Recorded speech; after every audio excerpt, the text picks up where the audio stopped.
My name is Canwin, and I play both the piano and the violin. I aspire to someday be a doctor, and my favorite subject is calculus. My mom and dad are tiger parents who won't let me go to sleepovers, but they make up for it by serving my favorite meal every single day: rice.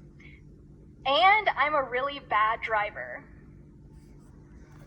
Tên tôi là Ken Gwen và tôi có thể chơi được cả đàn piano và đàn violon. Tôi ước mơ sau này sẽ trở thành một bác sĩ và môn học yêu thích nhất ở trường của tôi là môn toán. Và bố mẹ tôi thì rất khó tính, họ không bao giờ đồng ý cho tôi ngủ qua đêm ở bên ngoài. Nhưng bù lại họ đã đền bù cho tôi bằng cách là nấu cho tôi món ăn yêu thích mỗi ngày, đó là cơm. Và còn một điều nữa là tôi lái xe cực kỳ tệ. So my question for you now is, how long did it take you to figure out I was joking? Và câu hỏi dành cho các bạn bây giờ đó là các bạn mất bao nhiêu lâu để nhận ra rằng là những điều tôi vừa nói chỉ là đùa thôi ạ?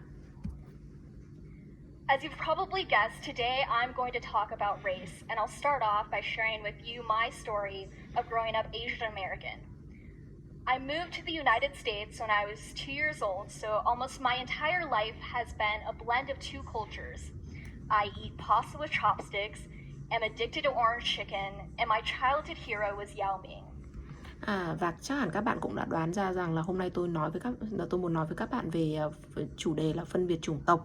Và tôi đã bắt đầu chủ đề này bằng cách là chia sẻ câu chuyện của mình và về việc là lớn lên với tư cách là một người Mỹ gốc Á. Và tôi chuyển đến Mỹ vào năm tôi 2 tuổi và phần lớn cuộc đời của tôi thì gắn liền với việc với sự hòa trộn giữa hai nền văn hóa. Tôi ăn mì Ý bằng đũa. Tôi cực kỳ nghiện món gà sốt cam và người anh hùng mà tôi thần tượng từ thuở ấu thơ đó là Yao Ming. But having grown up in North Dakota, South Dakota, and Idaho, all states with incredibly little racial diversity, it was difficult to reconcile my so-called exotic Chinese heritage with my mainstream American self. Used to being the only Asian in the room, I was self-conscious that the first thing people noticed about me was that I wasn't white. And as a child, I quickly began to realize that I had two options in front of me: conform to the stereotype that was expected of me, or conform to the whiteness that surrounded me. There was no in between. Và tôi đã từng sống ở Idaho, Bắc Dakota và Nam Dakota. Thế thì và ở đó là những cái bang mà người ta có rất là ít sự phân biệt, rất là ít sự đa dạng về chủng tộc. Và tôi đã từng là một cô gái châu Á duy nhất ở trong lớp. Và cái mà họ nhận ra đối với tôi là da tôi không phải là da trắng. Và điều này đã làm cho tôi rất là khó cho tôi để có thể hòa hợp giữa hai vấn đề, đó là hòa hợp giữa cái di sản ngoại lai của Trung Quốc với một dòng máu chính thống là của một người Mỹ.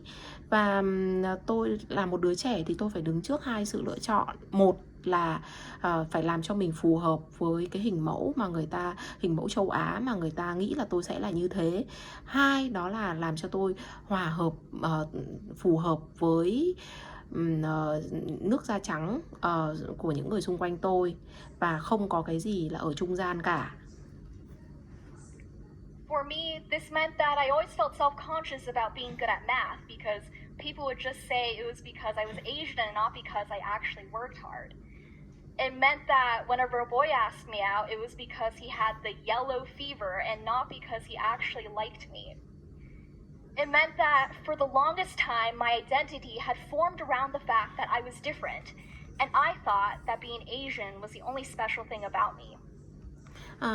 Nó có nghĩa là giống như là tôi giỏi toán không phải là vì là họ không phải là vì tôi đã rất chăm chỉ học tập, mà là vì họ cho rằng tôi là người châu Á. Cũng có nghĩa là tôi khi mà một chàng trai nào đó ngỏ lời mời tôi đi chơi thì vì anh ta cơn sốt màu da vàng, chứ không phải là vì anh ta thực sự thích tôi. Và tôi đã cá tính của tôi thì được hình thành trong suốt quá trình đó, và chính vì những cái sự khác biệt đó. Và cái điều mà làm khiến cho tôi nhận ra đó là cái điều đặc biệt duy nhất ở tôi, đó là tôi là người châu Á. These effects were emphasized by the places where I lived. Don't get me wrong, only a small percentage of people were actually racist or even borderline racist, but the vast majority were just a little bit clueless. Now, I know you're probably thinking, what's the difference? Well, here's an example. Not racist can sound like I'm white and you're not. Racist can sound like I'm white, you're not, and that makes me better than you. But clueless sounds like I'm white, you're not, and I don't know how to deal with that. Now, I don't doubt for a second that these clueless people are still nice individuals with great intentions, but they do ask some questions that become pretty annoying after a while. Và ở những nơi mà tôi sống thì cái điều này, những cái ảnh hưởng này nó càng được nhấn mạnh nhiều hơn.